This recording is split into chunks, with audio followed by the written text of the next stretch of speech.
Follow me on Instagram account and subscribe to my channel for awesome great content. So let's start to this video. तो नमस्कार दोस्तों, welcome to my channel. This is Robin. So कैसे हो मोटो lovers? I hope सब लोग बढ़िया है। Indian automotive industry में एक समय था जब बाइक अभी भी उन लोगों के लिए थी जो पैसे का भार खर्च कर सकते थे। लोग आने जाने के लिए स्कूटर पसंद करते थे और फिर इसके स्प्लेंडर के साथ हीरो होंडा आया और सिनेरियो बदल गया। लोगों को घर पर भारी स्कूटर छोड़ने और बाइक की सवारी का आनंद लेने का विकल्प दिया गया था और इस तारीख तक हीरो स्प्लेंडर एक मोटरसाइकिल है जिसे एक मध्यम वर्ग मतलब मिडिल क्लास व्यक्ति आसानी से खरीद सकता है।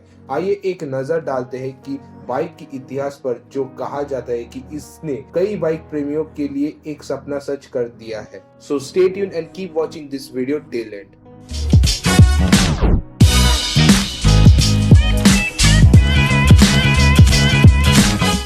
बैक टू द 1994 जब हीरो होंडा स्प्लेंडर लॉन्च हुआ था। हम सभी को याद है कि इससे पहले हीरो मोटो कप जापानी ऑटोमेकर कंपनी होंडा की कोलैबोरेशन में था। इसके तहत स्प्लेंडर में कोलैबोरेशन आया। हालांकि ये निर्माता की पहली बाइक नहीं थी, ये हीरो होंडा CD100 का सक्सेसर था।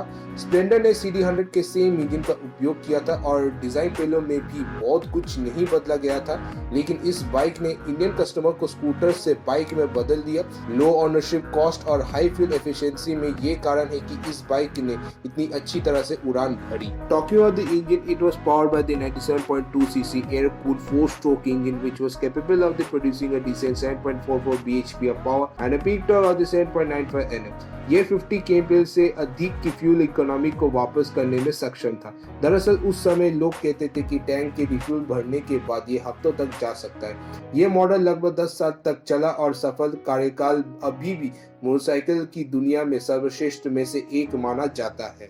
Then after the 10 years that is 2004, इसके लॉन्च के 10 साल बाद स्प्लेंडर को अपग्रेड दिया गया था। ये स्प्लेंडर प्लस के रूप में जाना जाता था और एक टैगलाइन के साथ आया था, लगे ऐसा फैमिली जैसा, जिसका अर्थ है कि ऐसा लगता है कि जैसे स्प्लेंडर प्लस परिवार का एक हिस्सा है। नए स्प्लेंडर प्लस में एक मल्टी रिफ्लेक्टर हेडलाइट, एक नया टेल लाइट और कुछ नए ग्राफिक्स के साथ बनाया गया था।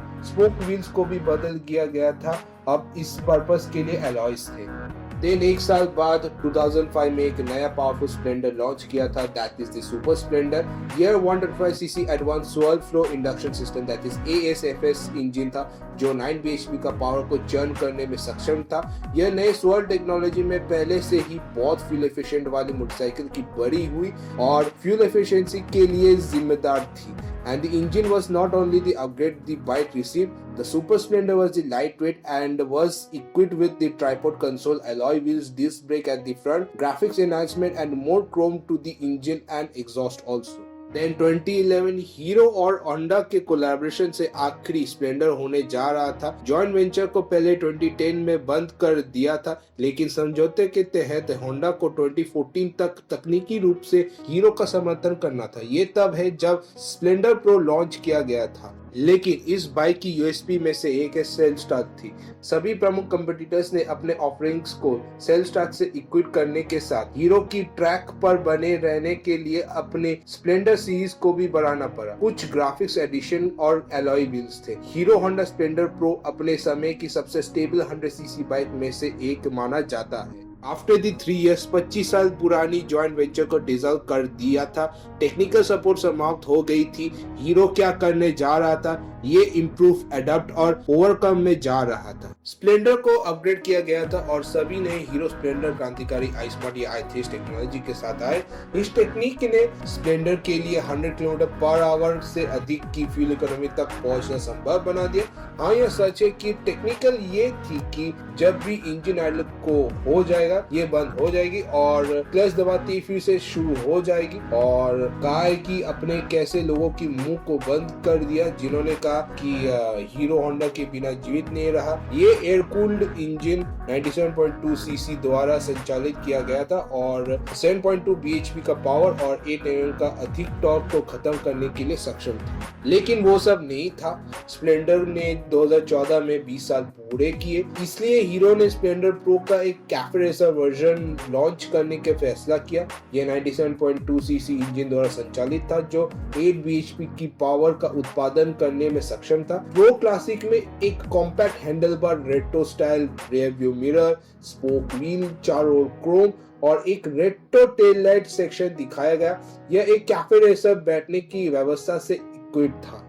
Last but not the least that is the BS6 Splendor. Hero MotoCorp समय के साथ अपनी बाइक्स को अपग्रेड करना सुनिश्चित कर रहा है और स्प्लेंडर एक विरासत होने के नाते इसे BS6 अपग्रेड भी मिलना था और ये एक हो गया। BS6 compliant hero Splendor plus hero की एडवांस PA5 एक्सेंस इंजन टेक्नोलॉजी और एक टैगलाइन भरोसा है समझौता नहीं के साथ आता है। 97.2 सीसी एयर कूल्ड इंजन जो 7.2 bhp से बढ़कर 7.9 bhp की पावर हो गई है। जनरेटेड टॉर्क लगभग सेम है। हीरो स्प्लेंडर एक शक्तिशाली बाइक नहीं हो सकती है, लेकिन ये कभी भी एक होने का मतलब नहीं था। ये सबसे अच्छा फ्यूल एफिशिएंसी देने के लिए था और इसने वास्तव में जीवित रखा। ये अभी भी सबसे ज्यादा बिकने वाली 100 सीसी बाइक में से एक है और बहुत ही कम सफल लोगों में से एक है। इंडिया की राष्ट्रीय मोटरसाइकिल पर आपके क्या विचार है? Let us know in the comment section below. And that's it. So कैसी लगी वीडियो? अगर ये वीडियो पसंद आए तो जल्दी से लाइक कीजिए, सो डू लाइक। एंड अगर आप ऑलरेडी सब्सक्राइब नहीं किए so don't waste the time, जल्दी से सब्सक्राइब करो and don't forget to bell icon also. And ये वीडियो फैमिली फ्रेंड्स को ढेर सारा शेयर कीजिए।